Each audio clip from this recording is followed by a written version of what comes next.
नमस्कार, मैं हूं आपके साथ हिमानी नैथानी और आप देखना शुरू कर चुके हैं हॉट टॉपिक विद हिमानी। और आज का जो हॉट टॉपिक है वो ये कि क्या अचानक हो रहे जो हार्ट अटैक हैं, हम देख रहे हैं कि पिछले कुछ दिनों से कितने अभी हाल ही में ये मामले बहुत ज़्यादा बढ़ गए हैं। हार्ट अटैक या फिर कहिए कि कार्डियक अरेस्ट, इसके मामले बहुत ज़्यादा बढ़ गए हैं। तो क्या इसके पीछे की जो वजह है वो कोविड वैक्सीन है? क्योंकि ये चर्चा एक टाइम पे बीच में भी बहुत ज़्यादा जोरों पर थी और अभी कर्नाटक के मुख्यमंत्री ने जब इस पर सवाल उठाए तो एक बार फिर से ये चर्चा जोरों पर शुरू हो गई। लेकिन आज इस पर एम्स और आईसीएमआर की जो स्टडी है, जो रिपोर्ट सामने आई है, वो मैं आज आपको यहाँ पर बताने जा रही हूँ। आईसीएमआर यानी कि इंडियन काउंसिल ऑफ जो मेडिकल रिसर्च है और साथ ही साथ जो एम्स की स्टडी है, उसकी ओर से ये पता चला कि कोविड-19 के बाद जो अचानक ये मौत हो रही है, कोविड वैक्सीन से उनका कोई लेना देना नहीं है, किसी तरह का कोई लिंक नहीं है। हालांकि केंद्रीय जो स्वास्थ्य मंत्रालय है उसकी ओर से उसने भी ये स्पष्ट किया है कि अभी हाल ही में स्पेशली अगर जो यंगस्टर्स हैं, जो युवा हैं, उनमें हार्ट अटैक के मामले बहुत ज़्यादा बढ़ रहे हैं और ये कहा जा रहा है कि कोविड वैक्सीन जब से लगाई गई है ये उसके पीछे की वजह है। सोशल मीडिया पर भी आप देखेंगे कि इस तरह के तमाम जो रिएक्शंस हैं वो सामने निकल कर आते हैं। वहाँ पर एक अलग जो बहस है वो शुरू हो गई, लेकिन मंत्रालय का कहना है कि आईसीएमआर की ओर से जो की गई स्टडी है उसमें कोविड वैक्सीन और हार्ट अटैक के बीच किसी का कोई लिंक नहीं है। ये स्टडी जो है देश के 19 राज्य, जिसमें केंद्र शासित जो प्रदेश है, उनके 47 ऐसे हॉस्पिटल्स जहां पर मई से लेकर अगस्त 2023 तक की अगर हम बात करें तो उसके बीच ये स्टडी की गई थी। और स्टडी ये की गई कि कुछ ऐसे लोगों पर की गई जो बिल्कुल स्वस्थ थे, लेकिन अचानक से कुछ ऐसा होता है जब अक्टूबर 2021 से हम देखें और मार्च 2023 के बीच उन लोगों की मौत हो जाती है। अब क्या इसके पीछे का कारण है? हालांकि इसके पीछे कई और कारण हो सकते हैं, लेकिन ये कहा गया है कि उसके पीछे का कारण कोविड वैक्सीन बिल्कुल भी नहीं है। और इस तरह का कोई जोखिम या इस तरह का कोई कनेक्शन जो है वो यहाँ पर नजर नहीं आता है। ये स्टडी ऐसे वक्त में सामने आई है जिस पर हम बात कर रहे हैं कि अभी हाल ही में अभी शेफाली जरीवाला, उनका आपने देखा मामला, या उससे पहले और गई, सिर्फ सेलिब्रिटीज की मैं यहाँ पर बात नहीं कर रही, मैं और यहाँ पर आम लोगों की भी बात कर रही हूँ। यहाँ पर जिम जाते हुए, डांस करते हुए, खाते पीते उठते बैठते, अपनी फैमिली के साथ भी अगर आप बैठे हुए हैं, कहीं सैर सपाटे के लिए आप गए हुए हैं, किसी कैफे में आप बैठे हुए हैं, अपने ऑफिस में आप काम कर रहे हैं, तो वहाँ देखा जाता है कि किस तरह से अचानक उनको अटैक आया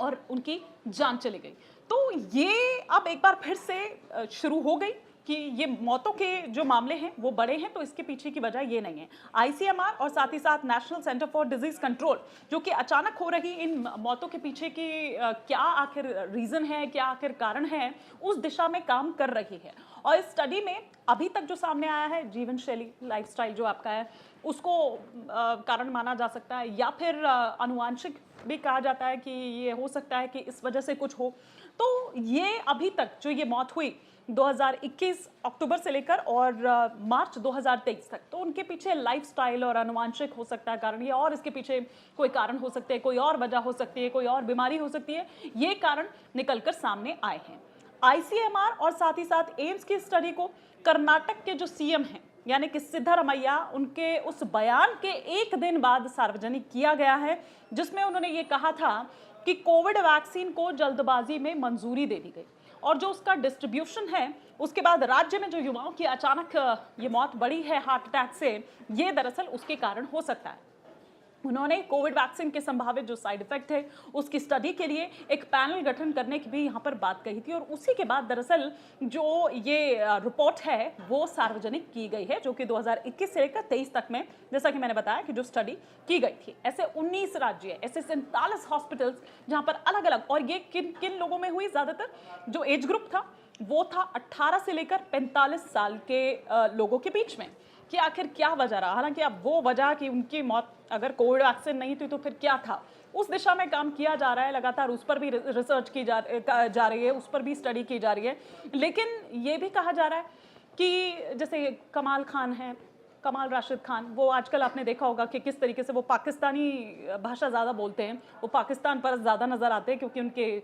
जो भी आप ट्वीट्स उठा के देख लीजिए, जो भी पोस्ट उठा के देख लीजिए, उसमें वो भारत के खिलाफ बोलते हैं और पाकिस्तान के समर्थन में बोलते हुए नज़र आते हैं। तो वो कोविड वैक्सीन को लेकर भी नज़र आए, उन्होंने कहा कि भैया अगर आपने ये ली है तब तो भगवान ही आपका मालिक है और नहीं पता कि कब कहाँ किस जगह पर आपको अटैक आ जाए। इस तरह की बात वो बोल रहे थे।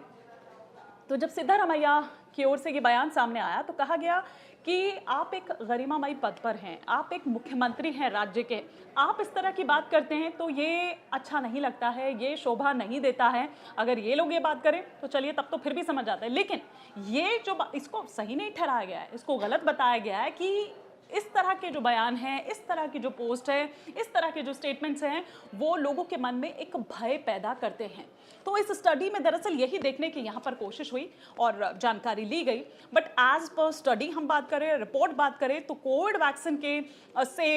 इन अचानक होने वाली जो मौत हैं उनका कोई लेना देना नहीं है। ये बयान गलत हैं, भ्रामक है, इनका कोई वैज्ञानिक आधार नहीं है। और साथ ही साथ ये भी कहा गया कि बिना सबूत के इस तरह का दावा करने से वैक्सीन पर लोगों का भरोसा कम होता है और कोविड-19 जो है वो एकदम सुरक्षित है, ये एकदम प्रभावी टीका है, तो इस पर कोई ना कहे। हालांकि बीच में भी आपने देखा होगा काफ़ी ज़्यादा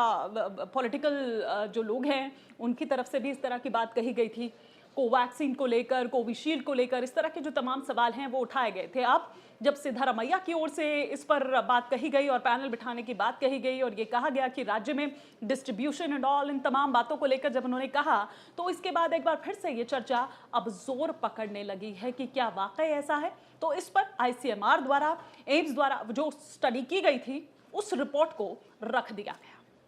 तो ये टीका ये बिल्कुल सुरक्षित है, ये बिल्कुल प्रभावी है, इस पर सवाल ना उठाया जाए, ये साफ तौर पर सरकार द्वारा स्पष्ट कर दिया गया है। तो आज के लिए फिलहाल इतना ही, लेकिन इसके अलावा अगर कोई भी मुद्दा जिसको आपको लगता है कि हमें अपने इस कार्यक्रम में उठाना चाहिए तो आप हमें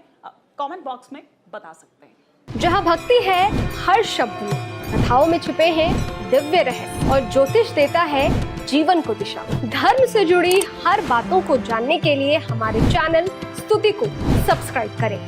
चैनल पर जाने के लिए इस लिंक पर क्लिक करें।